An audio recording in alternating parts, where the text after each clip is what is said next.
Imagine your brain is a smartphone. Right now, running in the background, you have like dozens of high battery apps just draining your energy. Oh, absolutely. Every single minute of the day. Right. You have the mortgage app running. You've got the toddler's daycare schedule app. Yeah, the retirement savings app that's just constantly stressing you out. Exactly. Or the app that reminds you to keep your romantic relationship alive.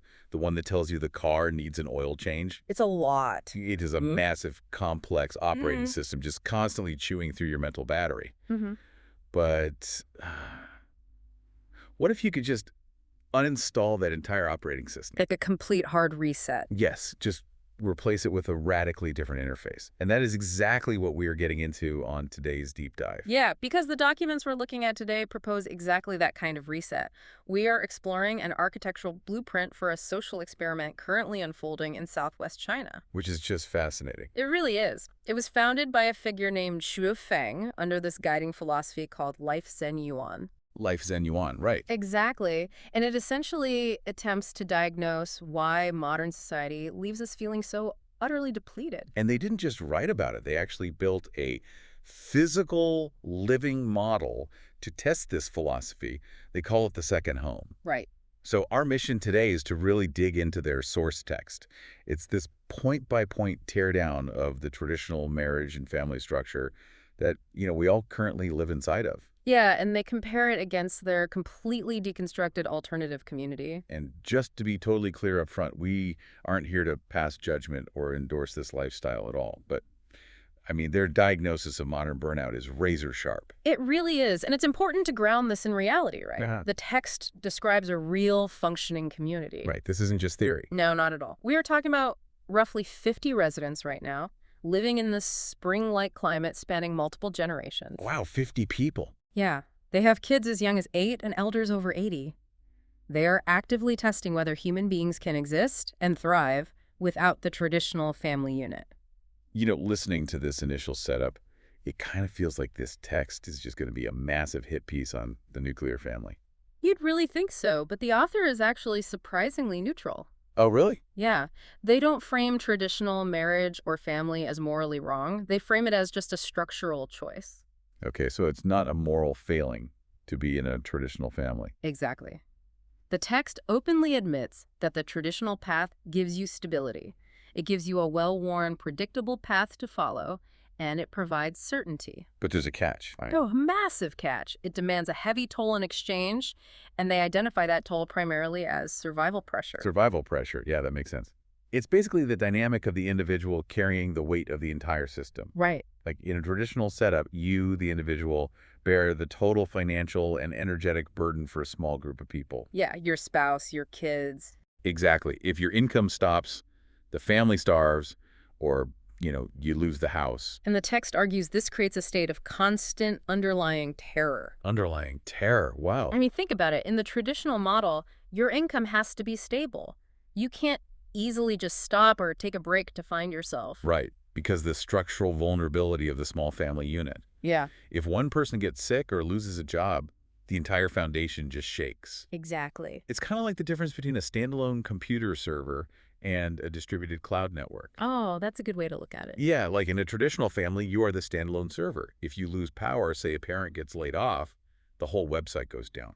Everything crashes. Right. The individual owns the whole server, so they carry all the risk. Exactly. So how does the second home change that? Well, the second home is engineered to act as the cloud network. They invert the dynamic, so the system carries the individual. Okay, so spreading out the risk. Exactly. Through this massive collective division of labor and shared resources, the actual cost of living is heavily diluted. I see. So if one node in their community fails? The system just instantly reroutes the burden to 50 other nodes without anyone even noticing a drop in service. The survival pressure shifts from your personal shoulders to the collective whole. Which fundamentally changes how they experience time, I would imagine. Oh, absolutely. Because if you aren't spending every waking hour terrified about keeping your individual server online, you suddenly have surplus time. Yeah, the text actually calls the traditional life a long-term tent system. Long-term tent system. Yeah. It feels that. With high complexity. Like, every hour is spoken for by some obligation, whether it's commuting or working or, fixing the gutters. Right. So by contrast, I'm guessing they design the second home differently. Yeah, they call it a low-complexity life system. By pooling resources and eliminating the duplication of labor, time is just returned to the individual. Because 50 families aren't cooking 50 separate dinners in 50 separate kitchens every single night. Exact. But wait, if the community is absorbing all this financial risk and giving people their time back, I mean, someone still has to physically scrub the toilets and cook that food, right? Yes, of course. So how do they afford to do this without just working people to the bone? Well, they implement a strict 6-hour workday. Only 6 hours. Yeah. And the mechanism that makes a shorter workday function is extreme specialization. Okay, how so? In the second home, every resident takes on a specific job suited to their individual talents and personality. Oh, so instead of coming home from your corporate job and starting your second shift of domestic labor, the community absorbs the second shift. You got it. There are people whose specific, dedicated role is just to cook for the community. Wow. Others exclusively handle the laundry or focus entirely on cleaning or provide nursing care for the older residents. That sounds amazing, honestly. But this functional division of labor, it relies entirely on another core principle from their guiding document, right? A very radical one. Residents own absolutely no personal property. None. None. The phrase they operate under is own nothing, possess everything. Just sitting with that concept for a second is wild. Hmm. Like, if you own nothing, you don't have to maintain anything. Right. Imagine never having a panic attack because the water heater broke and you have to drain your savings to fix it. Because you don't own the water heater. Exactly. Right. It is systematically handled by a dedicated team. It just completely eliminates the domestic friction that consumes so much of our mental bandwidth. Yeah. Because no one owns anything, no one is exhausted by the maintenance of material things. Okay. But human nature suggests that if nobody owns anything and people only work 6 hours a day, residents are eventually going to start slacking off, right? You would think so. Like without a boss breathing down your neck, things usually fall apart. And the text mentions they use a system called chaotic management, which just sounds like a recipe for a commune disaster. Well, chaotic is kind of a translation choice there. It really describes a decentralized, fluid system. Okay, so not actual chaos. No, not at all. But there are no appointed leaders giving orders. There are no subordinates. There is zero micromanagement. None. None. The entire ecosystem relies on conscious, voluntary participation, which is guided by their core philosophy. They call it the 800 ideals of the new era. Okay, but a philosophy doesn't magically get the dishes washed. What does that actually mean mechanically? Mechanically, the 800 ideals function as a shared internal operating system. Okay. So instead of an external boss telling you to wash the dishes, the philosophy instills the belief that serving the collective is the highest form of spiritual and practical fulfillment. Oh, I see. Yeah, when everyone in the community operates on that exact same frequency, you just don't need a middle manager with a clipboard. Right. The dishes get washed because the person assigned to them genuinely believes it is their duty to the whole. Exactly. And the social currency of the community is built entirely on that contribution. But that requires incredibly strict boundaries to maintain.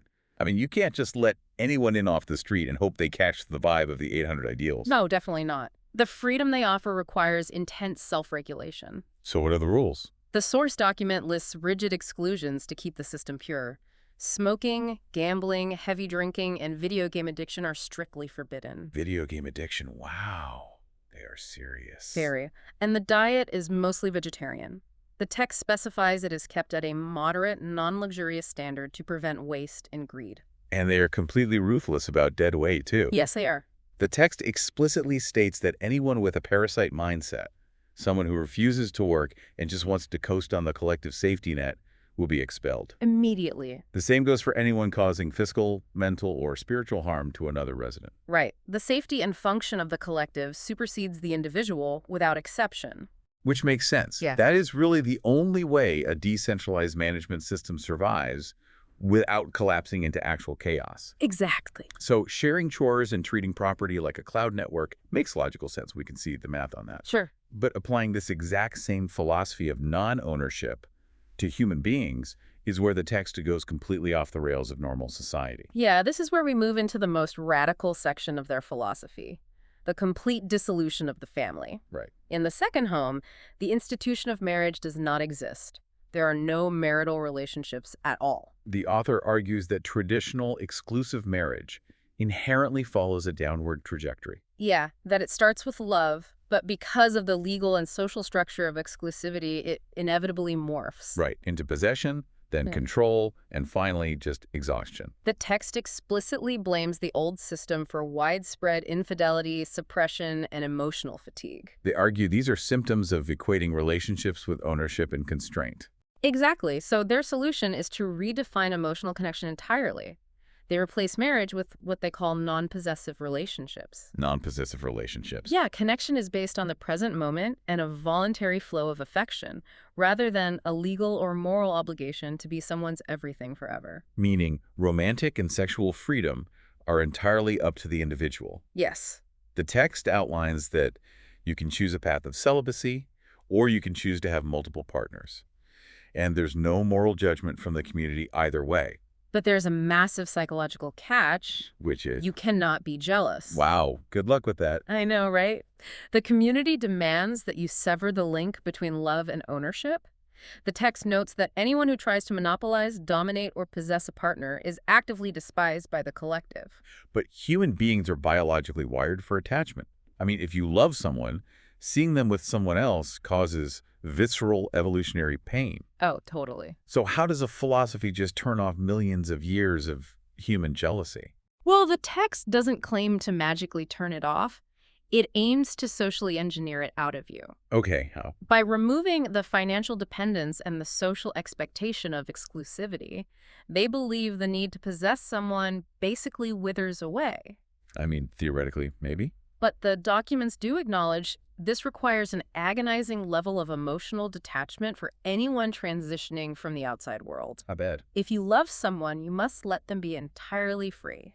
And if giving up the exclusive rights to a spouse is hard, giving up a child seems biologically impossible. Oh, yeah. We mentioned elder care is handled by the collective, which removes the pressure of raising children just so they can take care of you when you are old. Right. But child rearing is totally collective, too. Yes. The children in the second home are raised by the community in a diverse environment. Okay. It completely removes the massive financial and energetic burden from the biological parents. And dropping the financial stress of childcare sounds amazing. But surrendering control over how your specific kid is raised. I mean, most parents can barely tolerate how their own in-laws feed their kids. Yes. What happens when a child gets hurt on the playground? A parent's biological instinct is to charge in, take control, and protect their specific child. How does the community handle that primal drive? So in their breakdown of the reality costs for this lifestyle, the text is actually brutally honest about this friction. Okay. It openly admits that this model requires parents to systematically drop the ego-driven obsession of, this is my child, Mechanically, how do you enforce dropping the parental ego? by structurally treating the child as a member of the community first and a biological offspring second. Wow. So if a child falls off the monkey bars? The nearest adult comforts them, not necessarily the biological mother. That would be so hard. The biological parent has to stand down and let the community function. So you are trading the crushing high anxiety burden of the nuclear family unit for the support of a massive system. But the price of admission is surrendering your parental ego. You have to trust the collective more than you trust your own exclusive right to parent. Exactly. But dropping your parental ego, your need for personal property and your desire for romantic exclusivity, that requires completely unlearning how to be a person in modern society. It does. It really does. So how do they stop people from just dragging all their old societal baggage right into this new community? Well, they fundamentally rewire the social network. The text highlights that traditional life relies on a centralized, highly concentrated core, usually just your spouse and your kids. Right, as a bottleneck. Exactly. If your marriage hits a rough patch, your entire emotional support system just collapses. Because all your server traffic is routed through one fragile cable. Yes, back to the server analogy. The second home diversifies the network. Your emotional stability is spread across friends, work partners, and the broader community. So you aren't relying on one person to fulfill every psychological and functional need. Right. And they also aggressively eliminate the friction of the outside world. Oh, this part is fascinating. They entirely eliminate birthdays and holidays. Nobody exchanges gifts. It sounds austere at first glance, but the logic is focused entirely on eliminating social anxiety and financial obligation. Yeah, the text lists all these complex social relations we deal with constantly, like stressing over preparing red envelopes full of cash for a cousin's wedding, Oh, yeah? or buying a baby shower gift, or navigating the jealousy of who got a promotion at work. The author refers to all of this as the annoying matters of the secular world. They call it the red dust. The red dust, and they just systematically wipe the red dust away. By removing those mandatory social rituals, they just remove the financial pressure and the keeping up with the Joneses mentality. Because there are no Joneses. Exactly. Everyone is on the exact same material playing field, which basically neutralizes status anxiety. Totally. Though, listening to all these rules, no personal property, no exclusive relationships, no birthdays, expulsion for breaking the rules, it is very easy to picture a dystopian cult locked in a bunker. Cut off from reality, yeah. But the source material explicitly counters that image. Right. This is not a closed-off, isolated compound. The documents clearly state that the internet and telephones are freely available. Okay, so they aren't hiding. No. Residents can contact the outside world whenever they want. And crucially, people are free to leave at any time. That's a huge point. Yeah, the door is always open if the lifestyle doesn't suit them. They are connected to the red dust, even if they don't participate in it. But when you strip away the property, the exclusive marriage, the individual parenting, and all the societal obligations of the red dust, what is actually left to do with your day? Well, according to the text, what's left is the space to actually grow. Grow in what way?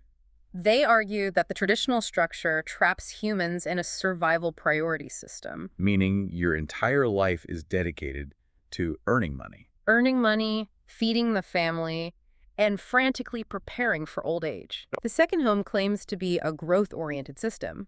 Without the daily grind of survival, the focus shifts entirely to spiritual development, self-awareness, and experiencing joy in the present moment. Which really forces a pretty intense mirror up to our own lives. I mean, the text we've been exploring basically presents two stark choices. It does. Option A is the traditional marriage and family model. It gives you stability, certainty, and a clear path. But you pay for it with immense pressure, tight constraints, and the constant risk of losing yourself to your obligations. And option B is the second home model. It offers massive time freedom, communal connection, and virtually zero daily survival pressure. But the currency you use to buy that freedom is uncertainty, giving up control over your loved ones, and completely abandoning the very concept of ownership. The author summarizes this tension perfectly in the text. They write, some choose to work hard in the old system for a lifetime. Some choose to switch to a new system and live once. Wow. Work hard for a lifetime or live once. It is the ultimate test of what you value, more control or peace. And that leaves us with a final question for you to mull over. We started by imagining uninstalling your stress operating system. Let's take it a step further. Okay. If you were magically stripped of all your traditional burdens right this very second, no mortgage, no exclusive romantic relationship, no domestic chores, no social obligations, would you feel perfectly free? Or, without the heavy weight of those traditional responsibilities to tell you what to do every day, would you suddenly realize you don't actually know who you are?